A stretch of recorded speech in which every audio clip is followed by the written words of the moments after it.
Okay, here we go. While we wait for everybody to jump in, throw a thought in chat or on mic and tell us, how are your teams staying connected and how are you keeping morale up? I'm going to touch on this just a little bit in our session today, but I always love getting any ideas from our community that they might have, so feel free to throw some stuff in there. Sarah, we have bi-weekly tea time. Ooh.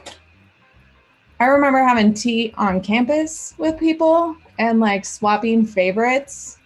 Like Diane, remember when you would come up into my office and we would be like, hey, this is a good one.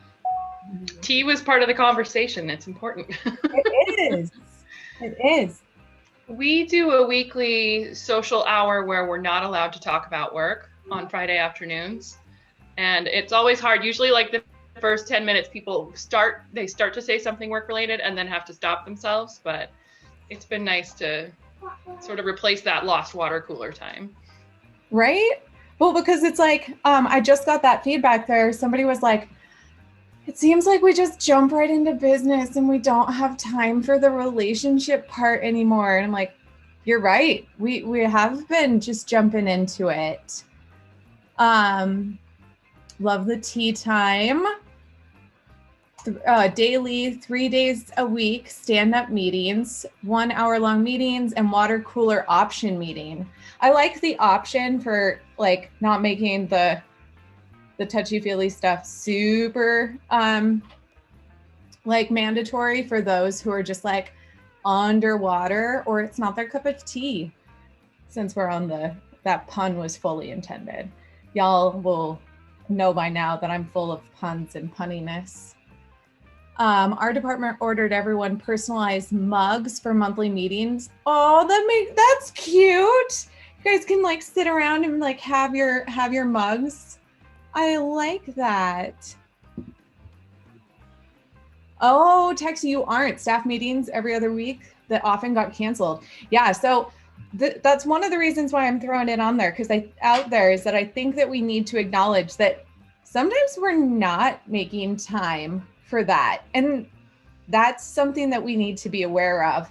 And not to say that like, shame on you guys. It just gives you the opportunity to think about that and maybe intentionally start something new. Okay, I'm gonna stop my share for just a second because I like seeing y'all's faces when I start this. We have 50 people. Wow, that's fun for a non-super pressing update. So I'm going to kick us off. If this is your first time, this is the HR Fireside Chat. This is our weekly touch point with campus where we come to you guys with some HR updates. We usually bring in a guest speaker or a campus partner to give an update on a timely topic. This week, you get me. And we're going to talk a little bit about taking a pulse check and stopping for a minute and talking about a couple things that have been really big and helpful in my world. And I'm just wanting to see if it can help you a little bit. And I want to shout out real quick to Miss Jasmine Jones, who is walking through this meeting. She kind of helped inspire the session a little bit. No, don't do it. Get back here. If you didn't see that, she tried to close down her mic until I made weird noises at her. So one of the beautiful things about Jasmine is she's walking through this meeting, and it got me thinking, I'm like, gosh, I really haven't been super active. And I wonder if it's worth the investment to go and get myself a little under the desk treadmill. And I totally did. I'm not going to walk through this meeting because I'm not cardiovascularly fit enough for that. Presenting and breathing and walking at the same time, even though I'm a fantastic multitasker, that might be too much. It was about $300, Nancy, but I think for me, it was worth the investment. Okay.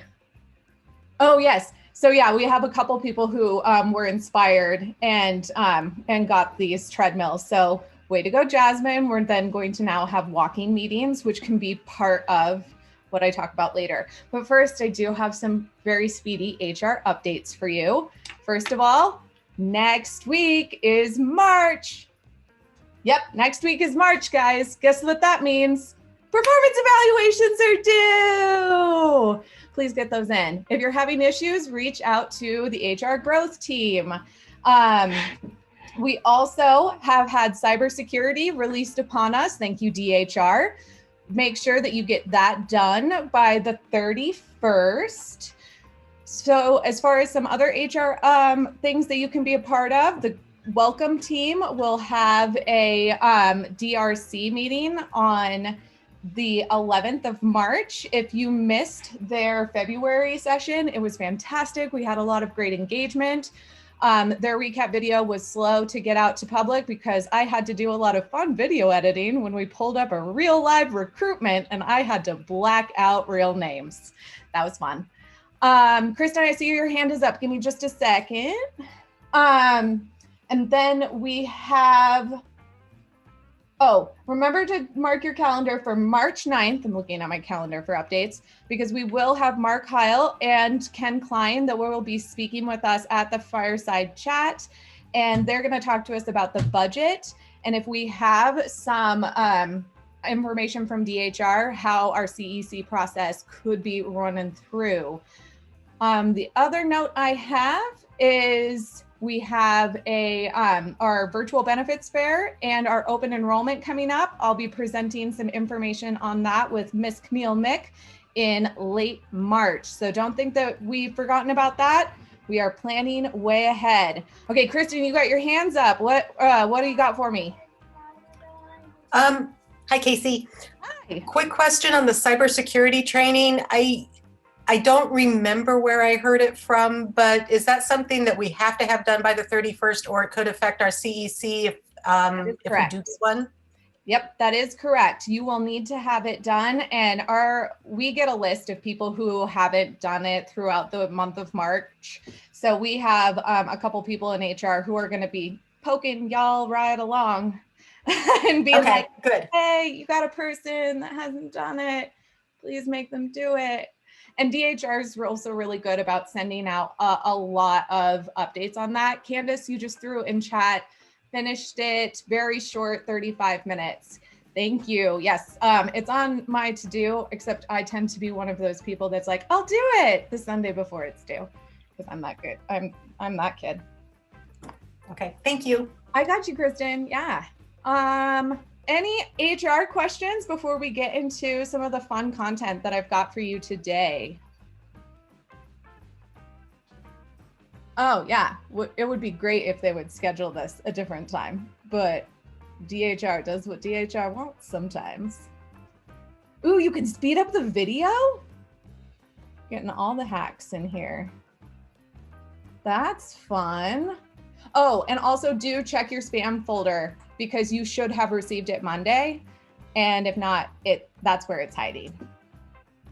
Okay, we did have a question about where to get a fabulous under your desk treadmill. And then Katie Lightfield did share with me that she has an under the desk elliptical, which is also really cool, but I don't think I'm coordinated enough for it. I think I'd break myself. Walking is one thing, but ellipticaling, too much coordination.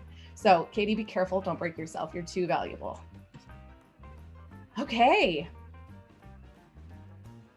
Also like to get a session that students could complete. Stephanie, that's an interesting concept. We might have to talk offline. I think I know who I can connect you with. Even though I think he's headed out on paternity leave here soon. Anyways, we'll talk. Stephanie, send me an email. Okay, I've got a small presentation, but you know me, I don't like to have I like to see your faces. So I'm going to do a little bit of presentation, but I also am going to talk with you guys. This is very conversation based. I first want to talk about active recovery. Last week, I asked you guys about like what you guys are doing for fun, and you guys threw out a lot of really great ideas, from skiing to getting some downtime. Active recovery is often like seen in like the fitness world as a day that you do a lighter workout. and it's supposed to like keep your trajectory of keeping like your exercise regimen on track. Well, when we're talking about how hard we're working, when we're talking about how all the weirdness is still happening and we're still trugging along in this very, very difficult environment that we've decided is our new normal-ish, but then there's the uncertainty of, well, we'll go back to campus at some point in time, and that creates a lot of mental pressure as well. We need to be remembering that we cannot fill from an empty cup and when to recognize when we need to fill ourselves back up.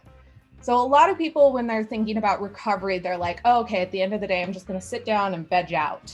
But oftentimes that makes you more tired than if you were to get up and do something that you actually enjoy. So I put up a couple examples of things that I love to do, and that it took me a minute of figuring out why I was feeling so tired and so depleted, except for when I would take a weekend and go on a hike with my dogs, which was physically exhausting because my dogs run away from me, and that's fun. Then on the weekends where I don't do much. And it took me a while to like really think about it. And it's that concept of active recovery, finding an activity that takes your mind off of all of the stresses and puts you in a completely different brain space. So if you think about those activities, throw something in chat that when you do it, it kind of just transports you to a different place. And afterwards you can be tired, but not exhausted. And I'm going to stop my share because we're going to have a conversation about some of these experiences. Active recovery.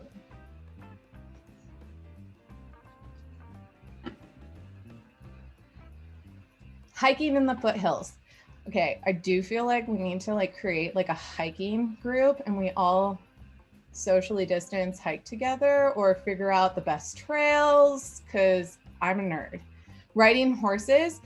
Also, animals are so amazing right now for a stress relief, aren't they? Visiting the garden stores, potting plants, playing with pets. Yeah, I just said it.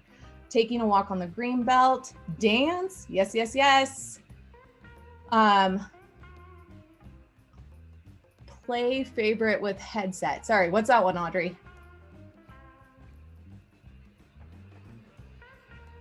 Maybe. Skiing, biking, hiking, practicing my craft, all of these things. Okay, Jasmine, I really enjoy you. Think of an active recovery of low intensity activity that isn't taxing on your body. You're right. But sometimes it has to be a little bit.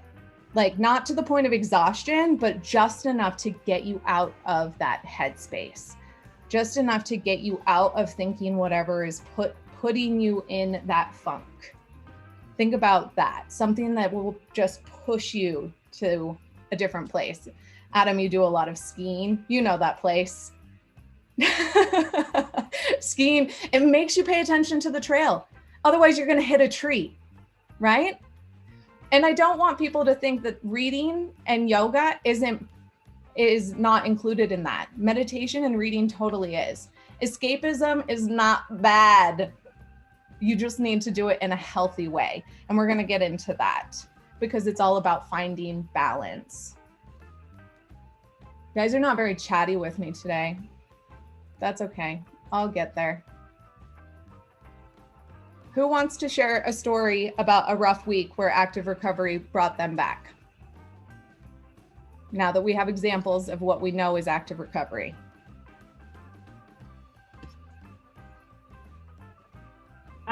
So I think maybe because I think it's becoming clear. So I define active recovery as something different. But then again, I train 5-6 days out of the week. I do very heavy weightlifting and competitive training like that. So for me, active recovery is strictly a day where I am not taxing my body. I think the mind activities in my mind, that's different than active recovery for me. So I think that's where I'm getting confused by this conversation, what it is you're looking for. No, you're good. Because it's really different from like a fitness aspect. But when we're talking about like what our brains need to get into that active recovery mode, it's very similar in the sense that we have to do something that's not taxing on our brains, but maybe pulls us out. And the thing about like television, while it does create, or like that passive recovery, that's what the kind of the difference, passive recovery versus active, you're not super engaged. You're letting something else take over and you're being passive to that recovery versus an active recovery where you engage in it. So maybe that explains it a little bit better. So if I'm understanding correctly, we're talking about active recovery in a sense of like self-care, rest, relaxation, sleep, nutrition. That's why we're taking a pulse check, because I have seen, and I think this is kind of funny. I had my annual review yesterday, and it was a fantastic conversation, mostly because I just get to hang out and talk to Sean. But we had this moment where he's going through and asking me about my engagement levels. And I'm like, when COVID hit, I was super engaged. I was like at a 9. We were doing stuff every day. It was so crazy and so new, and we were learning, but we were in it. And then by June, I'm like, when is this going to end? Are we done? Are we done? Is it done? It's not done. So we're in 2021. It's the end of February. We're well into the semester. And I don't think people are acknowledging this isn't done. This semester is going to wrap in May, and we're going to have people graduating on the blue, and that's a huge achievement, but the work isn't done, and we're still navigating weird, and we need to acknowledge that. And one of the ways that we can acknowledge that is by developing coping skills. And one of those coping skills I'm going to tell you is going to be the best is active recovery, because we are tired, and this is going to be one of the best ways that you can reset your mind and take care of yourself. So yes, thank you for challenging me to be more clear and concise, Jasmine. Thank you everybody for your patience. I'm doing this on a week's notice. You guys are always wonderful to me. I'm loving some of the stuff that's coming into chat. Sewing, Texi, yes. You got to use your brain with that. So, and I find it meditative when I would sew. Painting, crafting, taking dogs for a swim, taking a drive, soaking in a hot springs. I did have a picture of me and my babies in the hot spring. That was a fun one. Painting by numbers, embroider. You embroider, Jasmine? What? Okay, that's cool. So Stephanie, I saw you on mic when we were talking about active recovery. I'm gonna call you out. Did you have something for me? Well, I was just gonna say that when I've had some pretty rough weeks where there's been a lot of, you guys know our office and the Dean of Students, we're dealing with a lot of heavy stuff sometimes with students. And sometimes there's a lot more because of going through COVID.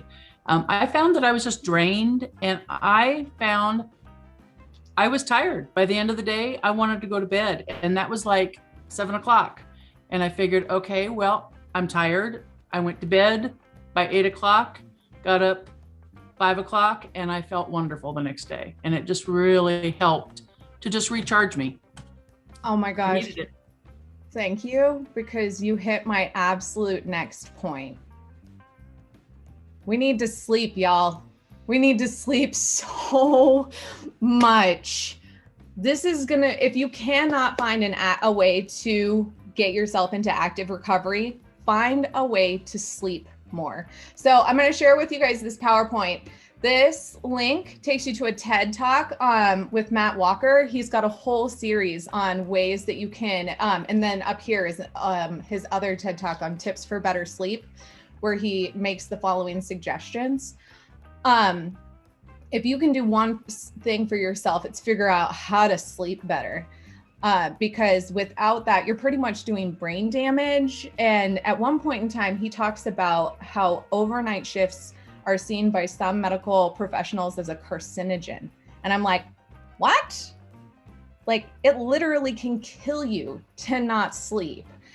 So I like these pictures of my lovelies that when they slept, and there's a reason why I couldn't put a picture of my middle daughter sleeping, because she never did.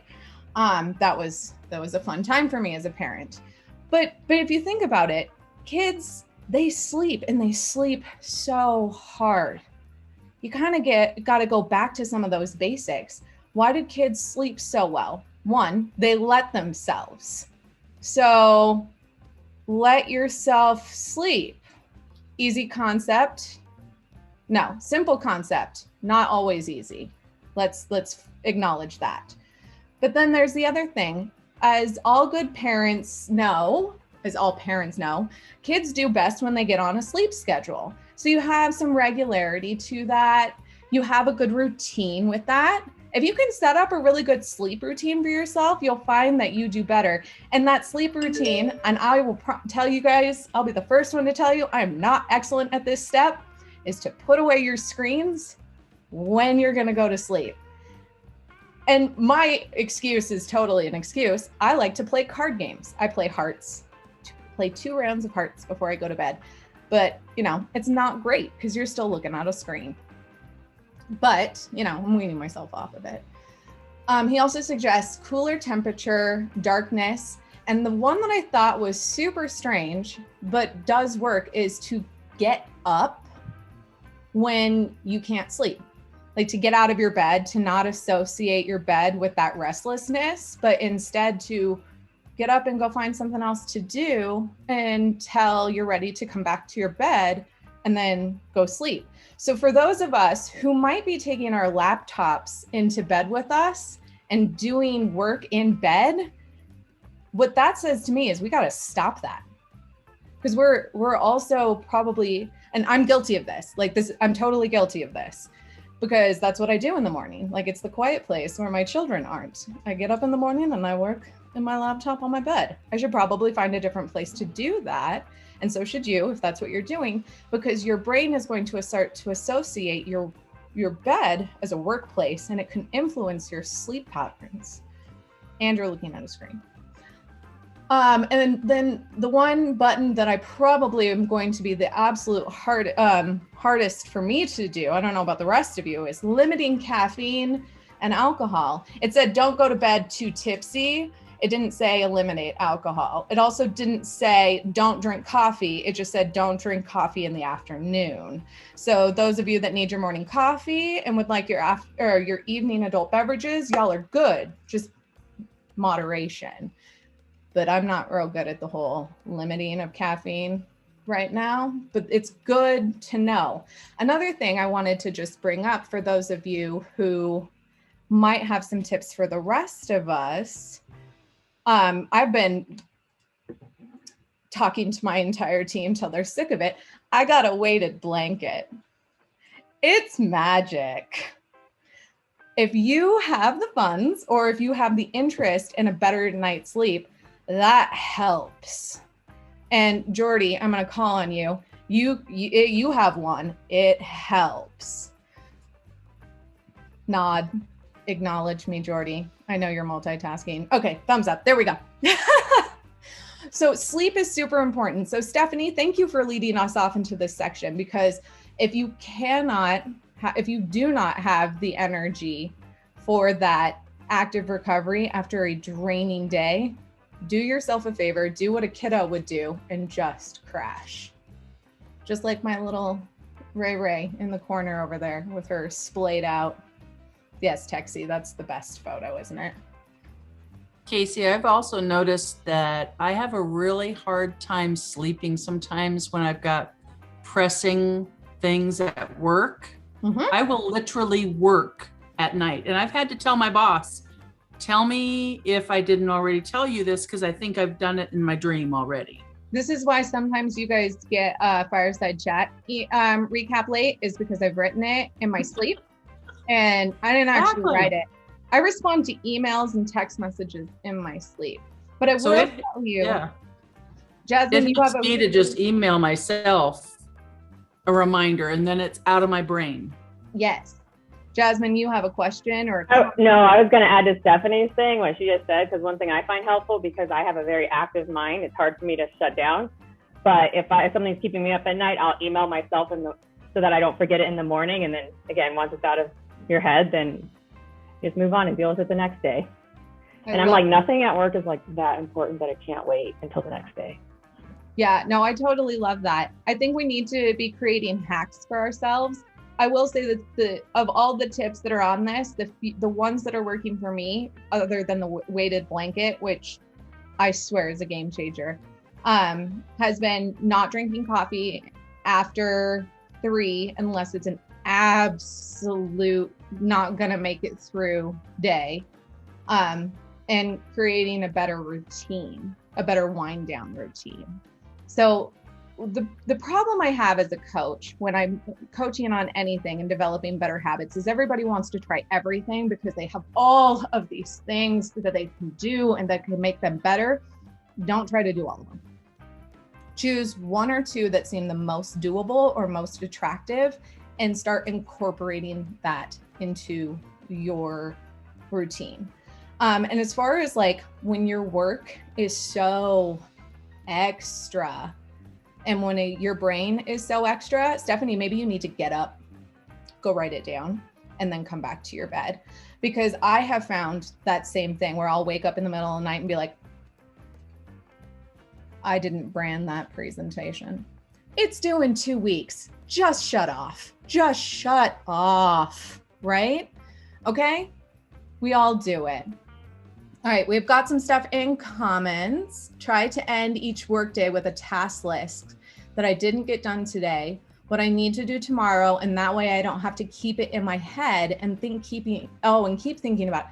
I like that. Maybe we need to also be thinking about better end of day routines so we can shut off the work. I'm getting some nods. I'm getting some nods. Also, if energy levels are tanking, it might be tied to nutrition. Oh my gosh, who's eating right now? Because you need to send me your meal plan. I swear, I'm living off of like pretzels and granola bars right now. That's so true, Jasmine. You have to take account into all of the things that could be impacting your sleep. If you're getting too much sugar, if you're not getting enough protein, if you're lethargic because of what you're eating. All of these things are super, super important. Okay, adding a calendar reminder to the end of your day helps you not think about all of your work 24/7. So if like you end the day at that calendar reminder and maybe add that checklist, I got that as a direct message. That's cool. I really like that one. A full spectrum light at the end of my work day. What's that? Michelle, you're gonna have to unmic and tell us about that one. So I have one of those full spectrum lights for people who suffer from, I guess you call that the seasonal disorder, but it's also really good for those who don't get enough vitamin D or sensitive to the sun like myself. So I try 15 minutes in the morning, but sometimes my coffee and other things are more important. But at the end of the day, I like turning it on for 15 minutes and just sitting in it. And of course, my pets and my plants, everybody's really happy in front of that light. And it's just a good way because at the end of the day, it's often depressing. It's so dark out, or, you know, we've missed the sunlight of our day. So getting that little bit of sunlight helps me go about the evening, kind of a disconnect reset. A happy lamp. Thanks, Texie. She shorthanded it for me. That's such a good idea. And I mean, this comes back to our mental health. Diane, that was a super, thank you for that comment that like, maybe you need to get on something. Since I started an anti-anxiety, was like August, the racing thoughts at 2 a.m. have not fully ended, but having them once every 2 weeks is better than several times a night. So if you are having chronic issues, we have an EAP. You should talk to somebody. And if you need some added support in this time, take it. EAP, Employee Assistance Program. At the end of every Fireside Chat recap, you've got your link to your EAP, and you can go and get 5 free sessions of counseling on any issues, on any issue, and any person in your family can use it, because this isn't necessarily a problem with like people having access. It's their willingness to go. So if you find that there's people in your life that you think they need some love, tell them they need some love. They might be resistant at first, but you can go ahead and say something, because that's caring. Thanks, Texie, for throwing that in there. I got a chat. Do I have negative effects to my anti-anxiety medicine? Nope. It's lovely. I love it.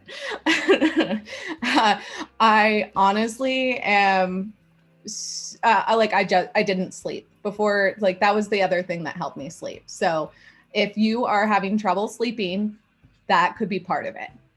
And there is no shame in getting a little extra help in sleeping. I'm going to answer some of these private chats a little bit later. Okay, for those with sleeping, don't be afraid to let people know of your mental clarity or if your mood's being impacted. That's amazingly important, Christy. I tell my team all the time when I am just in too deep. And there are some days where I'm like, sorry guys, I'm super stressed. What are we talking about? I know we've been talking for 15 minutes, but I got 3 chats and I don't understand what happened. People are going to be potentially initially annoyed, but they understand where you are. They might be there too on a different day. Yeah, I've tried about like me, for example, I'm on day 7 of tossing and turning all night. So like last night I get 3 hours kind of thing. So I can tell that I'm slowing down and I'm being more irritated. And I'm a pretty healthy individual. I've tried all this stuff. Melatonin too, like that's water soluble. So you can only do so much, but like I have to tell people if I stop during my sentences, it's because I haven't been sleeping. So apologies. No. And so I used to do this thing where I used to blame it on the baby when it totally wasn't the baby, it was me. If you don't feel comfortable, create a scapegoat. Like no one, you don't owe everybody your story, but at least tell people when you're struggling in a way that you are comfortable. Until you do get comfortable being able to speak your truth, if that's what you can and need to do. But yeah, I totally used to be like, I have a newborn, I don't sleep. And it was really like, I have racing thoughts and a newborn, so I really don't sleep. Okay. We're getting so many taking naps in lunch hour. That's amazing. I wish I could get rid of my kids for a day and put that as part of, actually there was one time I was super tired and I was like, okay, girls, you guys can do whatever the heck you want. Don't burn down the house. I'm going to go lay down. So take what you need. Take what you need.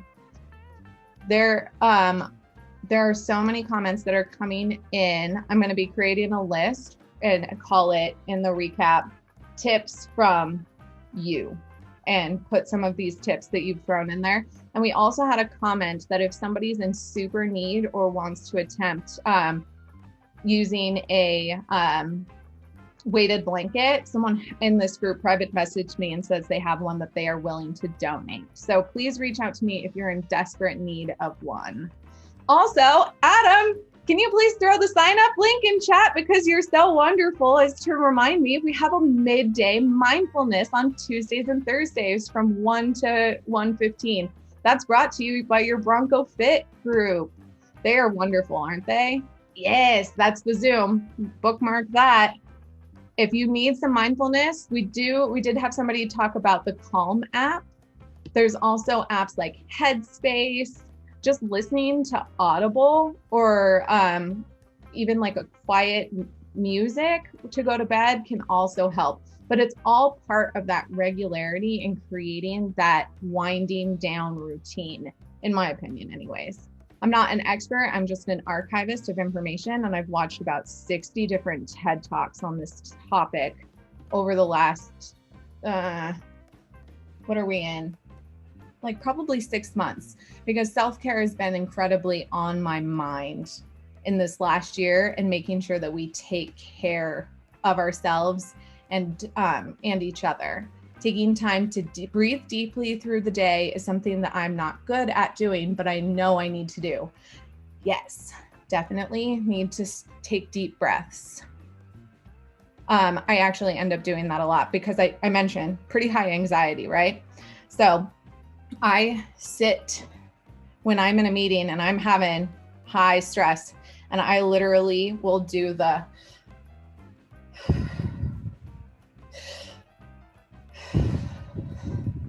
because I can't control it if I don't.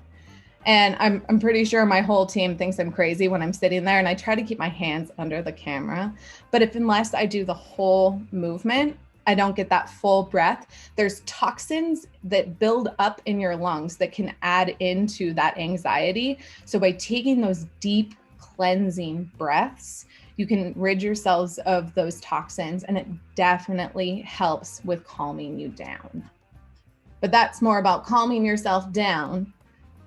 And the only way that you can be aware that you're ready needing to calm down, and this is when I get back into my presentation, is one of my favorite subjects of all time, and it's self-awareness.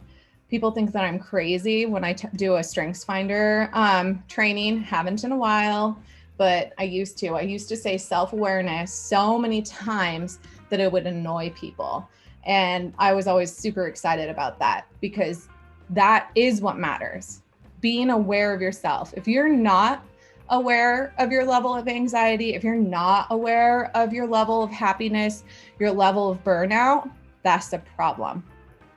You have to take time to check in with yourself. Use the EAP.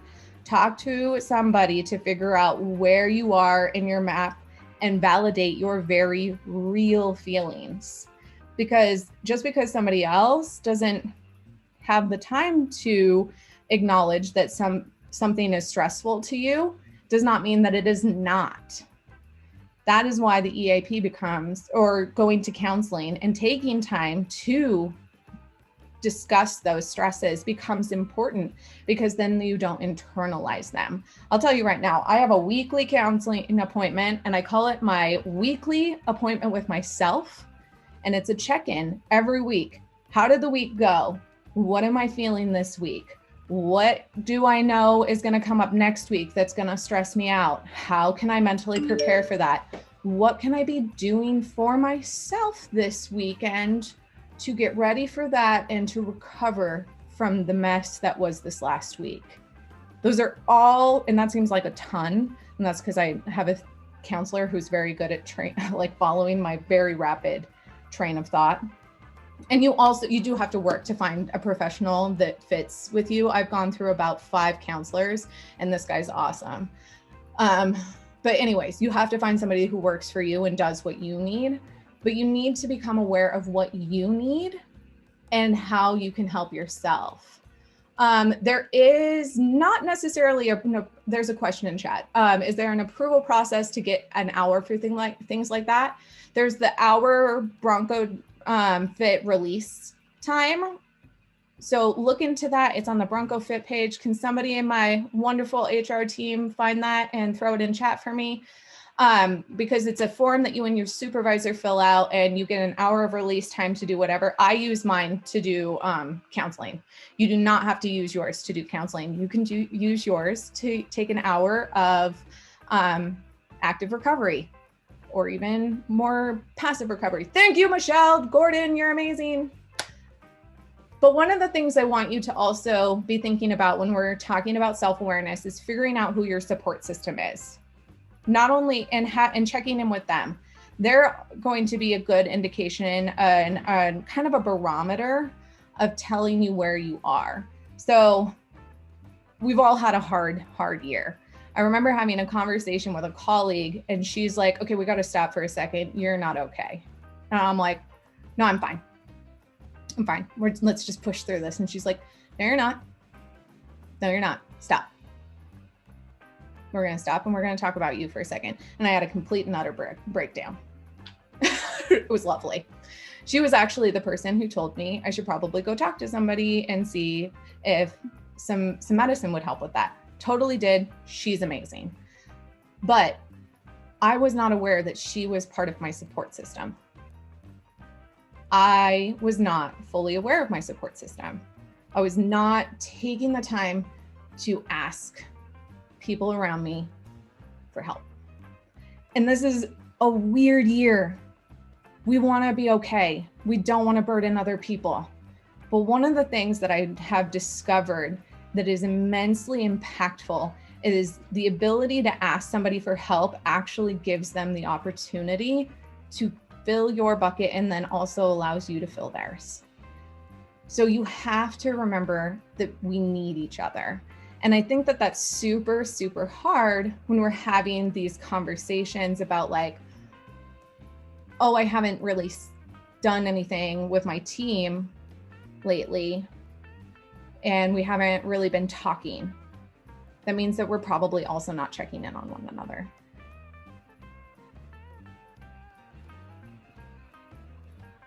That sucks. So if you can do one thing for me today is to just check on somebody in your team, just be like, hey, I'm thinking about you. Hope you're doing okay. Because they don't know you're part of their support system. Maybe they do, but maybe they're just a little inundated with everything else.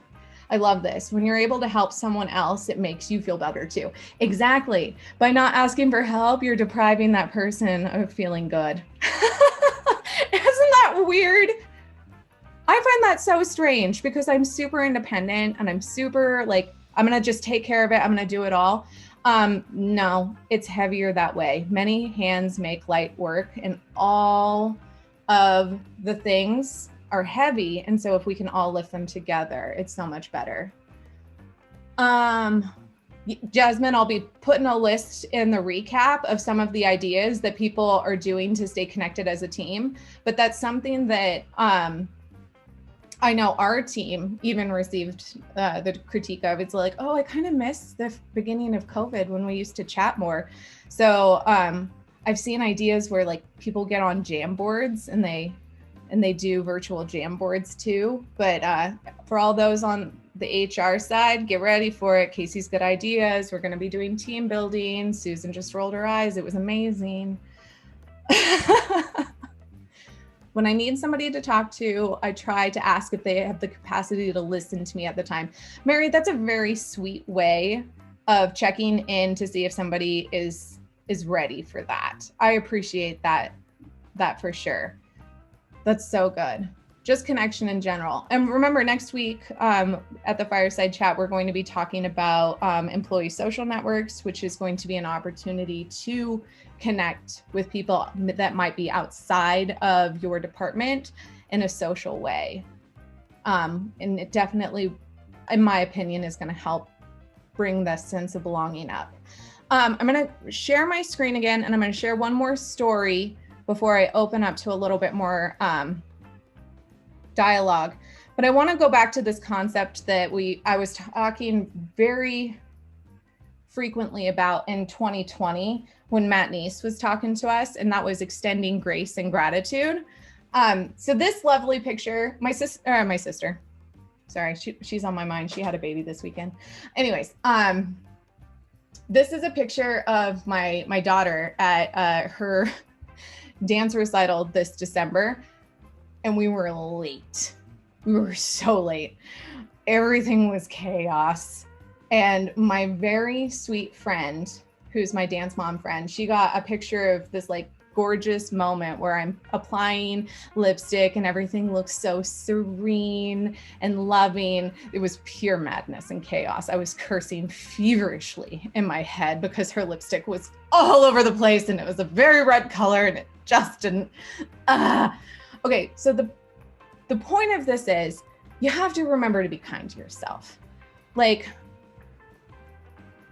I was so beating myself up. We were late and everything was chaos, but they snapshotted this picture and I have this gorgeous memory.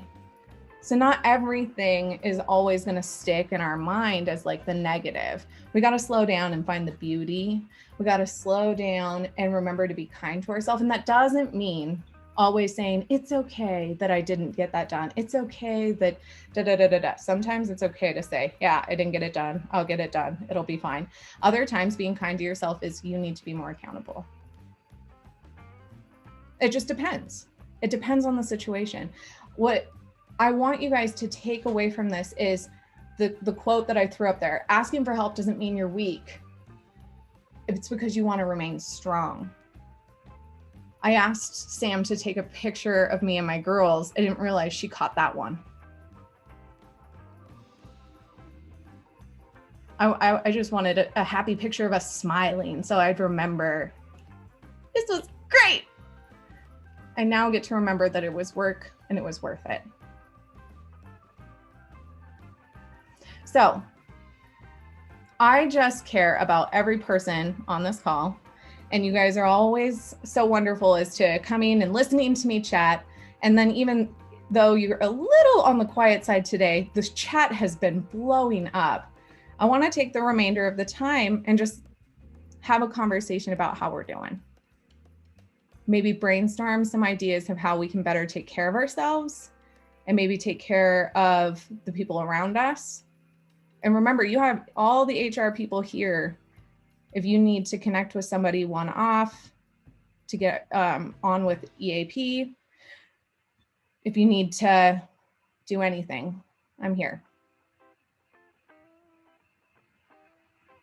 How do I go into hibernation? Oh no, but I really want to. Yeah, and the weather today is amazing. Please crack some windows.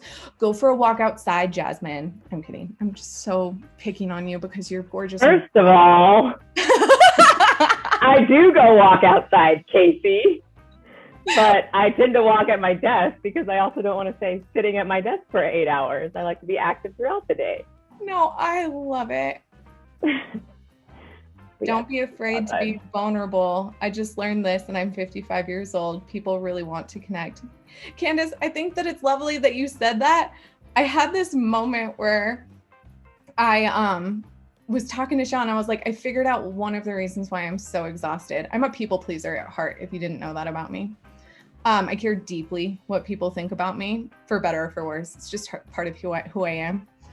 And I figured out that part of my mental exhaustion is not only does everybody on this call weekly get to see me as a professional, y'all also get to see me as a parent and as a teacher.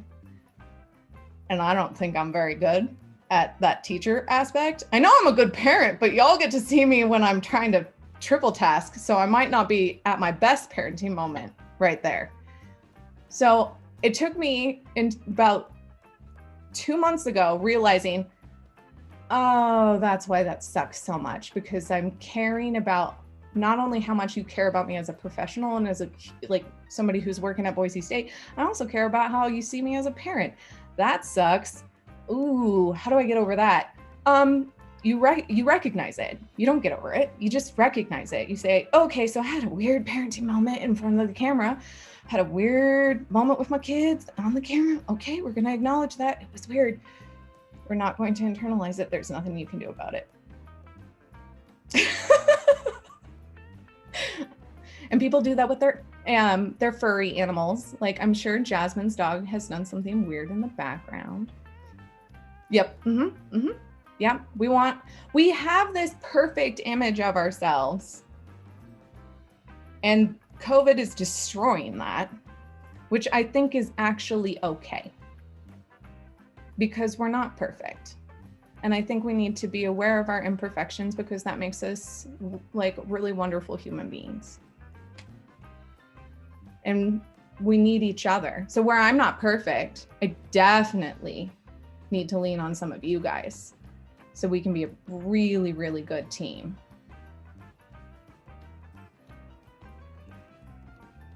Oh my gosh, the chat has blown up. You guys are awesome. Yes, I am missing people in 3D, Lori. So bad, so incredibly bad. For those of us that are, or for those of you, because I don't get to, that get to do some stuff in the office, just know some people are like, oh, I don't want to do this. And other people are like, I can't wait. I can't wait. So remember that if you're not super grateful about going into the office, just think about those of us who just really want to be you for 30 minutes. Just 30 minutes. It's quiet there, I'm sure. Okay, getting more comments. My husband and I read an AARP article about the worst things today for your heart health. One of them is waking up to an alarm. Yeah. Who hates that? Yes, it's the worst. I've seen those lamps that like turn on. Thinking about that being something that I invest in if and when I get a tax return. Compassion fatigue is real. Okay, let's talk about that for a second. We're a very caring community, and I'm asking you to go check on people. If you do not have the emotional capacity because you need to check in on yourself, ignore that assignment. Okay? If you need assistance, send me a private message and I'll send you a Zoom and let's chat about the EAP. We'll set up an appointment and we'll do it because we're here for you. Okay.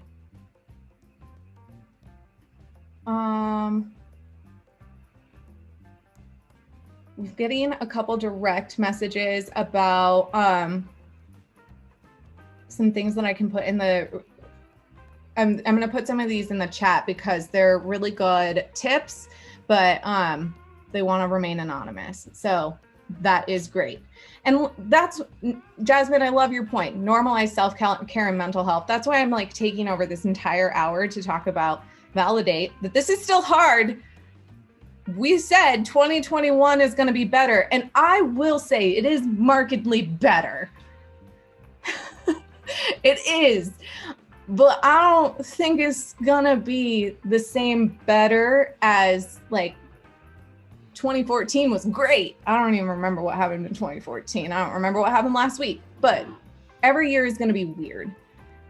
We just have to band together, take care of ourselves, take care of one another, and remember that we do got this as long as we continue to be taking cognizant care and being kind to ourselves. I'm going to the cycle bar, being on the bike in a room with people, cycling together, full of fun energy. Yeah. That's super fun. If you're to the point where you're back out socializing to some extent, yes, keep doing what is bringing you joy. Okay, we are at the end of our hour. I still have like all of y'all here, which makes me think that you have more that you want to say. Stephanie's like, no, I'm good. I've liked this hour though. It was fun. It validated I need more sleep. I'm gonna take a nap now. Okay. I like these fireside chats because for me, it's an opportunity to interact with people that I don't typically interact with and hear different ideas.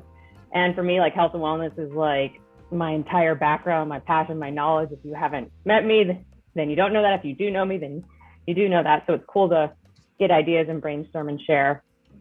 And also because, I mean, I'd rather connect with people than be doing some stupid task. Not that it's yeah. But well, and that's one of the reasons why I do make sure that this is a weekly offering. We do have super important stuff that's coming up. Next week, we're going to talk more about social networks and how you can get involved in expanding your social network here at Boise State. And the week after that, we're going to let Mark and Ken Klein try to explain to us the budget. And if DHR has given us any guidelines on CEC, we'll get to hear from them. Those are super important things. But one of the things that I really enjoy about this hour is that you guys come and chat. I know sometimes you don't actually literally chat with me. I get like a handful of you that will unmic. That is okay. I'm an incredible extrovert. I'll take all you introverts and your comments and your direct messages any day because I care. And this is your time. This is your time to connect with the rest of the people on this call. It's your time to connect with the HR professionals on this call. It's your time to connect in general. So even if the topic is boring or weird or not straight up your alley, I do appreciate everybody's interaction and coming and making this the chat that it is. Also, I have to tell you, I thought it was hilarious. I had an almost commitment that they were like, what is this HR chat at Fireside chat? It's like 12 people. I'm like, I have almost 200 people on the invite. You're really going to have to move this. I facilitate anywhere from 60 to 150 people. I can't do Tuesdays. And they were like, why do you call it the HR Fireside Chat? I'm like, because it's like we were all sitting around a fire. It's intimate. But if we were on campus, we'd need the lookout room, y'all. That's a big room. That's not a cozy room. In my opinion, this is super cozy. But I'm standing on my treadmill. I'm just not walking on it yet. Right, Jasmine?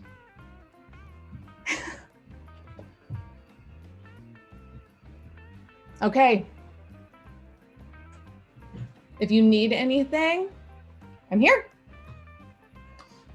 You guys have a great Tuesday.